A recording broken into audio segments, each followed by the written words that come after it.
Tous nous avons écouté les nouvelles dramatiques de cette semaine. Le Hamas et ses méthodes terroristes, les Palestiniens de Gaza qui doivent partir de chez eux, descendre vers le sud, et ce pauvre professeur qui n'y est pour rien, qu'un ancien élève vient assassiner vendredi. Assassiner. L'évangile de ce jour peut-il nous donner une lumière? Je pense que oui, car l'évangile toujours nous rend plus humains. Et c'est de ça que nous avons besoin. Être humain. Jésus allait de synagogue en synagogue, de ville en village, et il parlait, il prêchait. Qu'est-ce qu'il prêchait?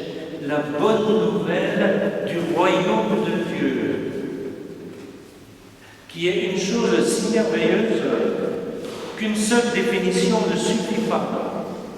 Le royaume de Dieu, c'est comme un grain qui pousse, c'est comme un filet que les pêcheurs ramènent plein de poissons, ou encore, le royaume, c'est un maître qui embauche des travailleurs pour sa vigne. Et aujourd'hui, dans cet évangile que nous venons d'entendre, le royaume de Dieu est une invitation à la noce. Pas n'importe quelle noce,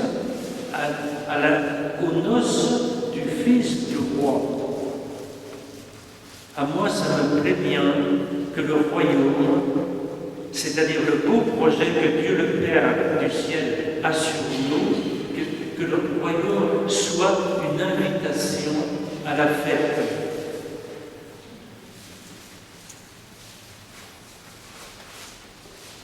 Cette expérience d'être invité ou de répondre à une invitation ou d'organiser une invitation, c'est une expérience très courante, très commune, et nous la pratiquons. Répondre positivement à une invitation, c'est vivre le royaume, c'est faire ce que Dieu attend de nous. Dans notre vie ordinaire, il y a beaucoup d'invitations, et nous sommes invités cet après-midi à un concert, par exemple, à Meaux, au profit de Mataccueil. Invités, tous invités. Chaque dimanche, vous êtes invités à la messe. Venez. Et si dans cette belle paroisse, il y a les services à rendre, vous êtes invités aussi pour donner un coup de main, pour renforcer une équipe qui visite les EHPAD, les équipes de catéchisme. Et vous qui êtes amoureux, il y a une invitation pour vous. Dieu veut bénir votre amour dans le sacrement. Imaginez que on ne s'invite plus, que personne n'aille chez son voisin pour prendre un petit café, que les mamies ne puissent plus recevoir leurs petits-enfants, que chacun doit rester cloisonné dans sa maison. C'est pas une vie, ça. C'est pas la vraie vie. C'est complètement triste. Et pourtant, nous avons tous vécu ça. À cause du Covid, vous vous rappelez, c'est pas si vieux. Plus d'invitation. On ne se serait même plus. Car la vraie vie, c'est d'être heureux ensemble. Et c'est pour ça qu'on s'invite. Savez-vous que chaque fois que vous invitez quelqu'un, vous vivez le royaume de Dieu. Vous faites ce que le Père attend. Je c'est pourtant le message de cet évangile.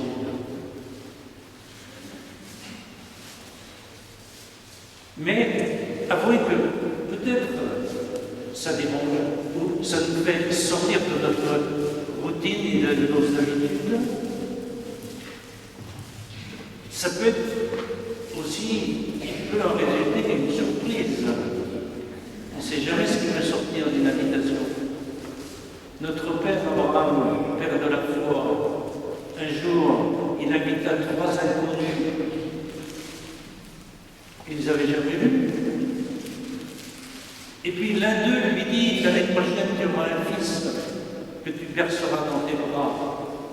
La Sarah, sa femme qui était de l'autre côté de la tente, elle a bien trouvé. Moi, une personne âgée, je vais avoir un fils. Et la prédiction de l'inconnu s'est réalisée. Le fils Isaac, dans leur vieillesse. Jésus invitait constamment à l'écouter. Et un jour que la foule était fatiguée, affamée, il les invita à tous s'asseoir sur l'herbe et il leur distribua des pains et des poissons. Et tous furent contents et rassasiés. En feuilletant les pages de votre évangile, vous verrez que Jésus, souvent, il participe à des repas où il est invité. C'est durant un repas de noces à Cana qu'il se manifesta pour la première fois à ses disciples. C'est durant un repas que la pécheresse Madeleine versa des larmes de conversion sur les pieds de son Seigneur et elle en fut pardonnée. C'est durant un repas chez Marthe que Jésus nous donne l'enseignement sur l'unique nécessaire.